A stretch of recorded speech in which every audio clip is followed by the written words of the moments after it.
بسم الله والصلاة والسلام على رسول الله. بالرغم من ان النهاردة يوم مجهد جدا ودرجة الحرارة 37، بقينا هنترشق زي الفشار ونسبة الرطوبة عالية. كفانا الله وإياكم شر حر جهنم. إلا إن اليوم انتهى نهاية رائعة.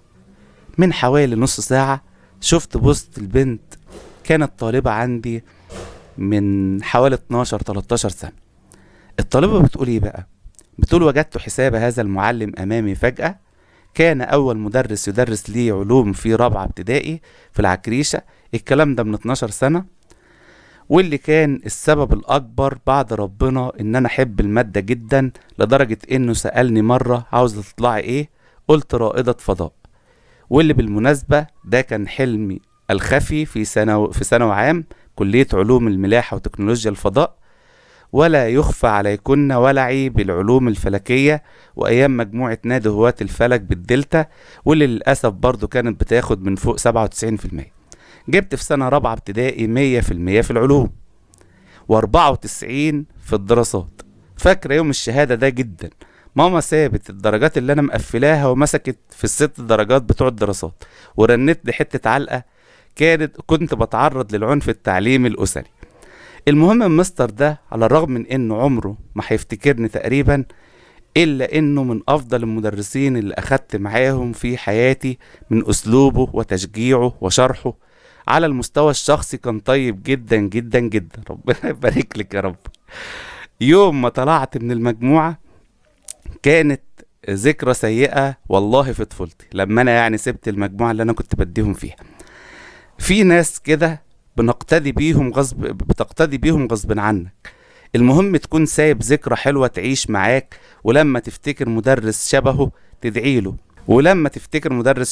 تدعي له وتقر بفضله. مش مسبب عاهات وعقد نفسية ما تتنسيش. تقصد طبعا المدرسين اللي بيكرهوا الطلبة في التعليم، وفاكر انك مش هتتحاسب عليها. بتكلم طبعا عن مدرسين اللي بيعقدوا الطلاب. جزاهم الله عنا خير الجزاء والله. وطبعا في التعليقات بقى في بتقول لها: ربنا يبارك له ويجعله نعرف نسيب ذكريات حلوة يفتكرونا بيها. وهنا محبة الرحمن بتقول: برافو.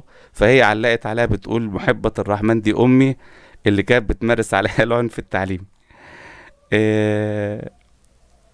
المهم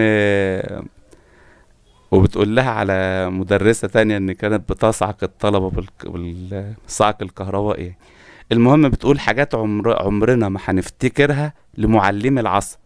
لان هي لما عملت البوست ده، ردت عليها بنت تانية قالت لها: كان بيديني برضو وكان بيديني فلوس وبسكوتات.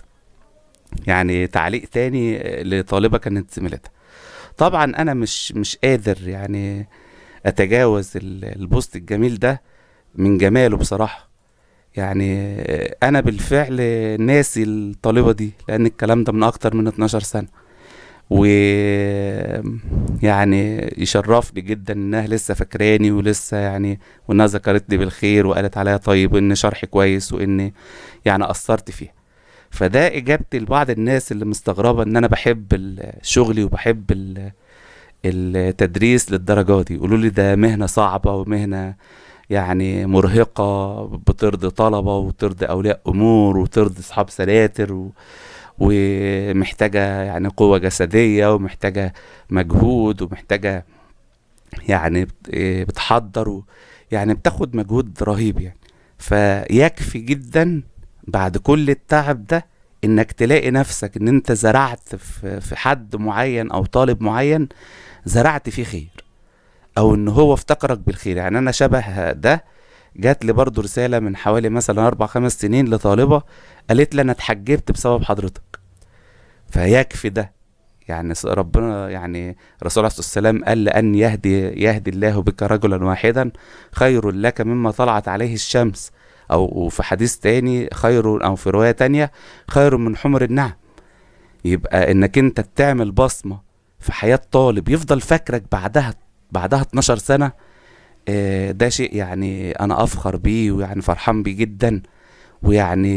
بيزول التعب ويزول كل شيء في سبيل ان انت عملت بصمة لطالب.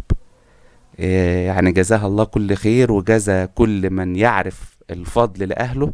وربنا يجعلنا عند حسن ظن الغير، واللهم اجعلنا خير مما يظنون، واغفر لنا ما لا يعلمون. السلام عليكم ورحمة الله وبركاته.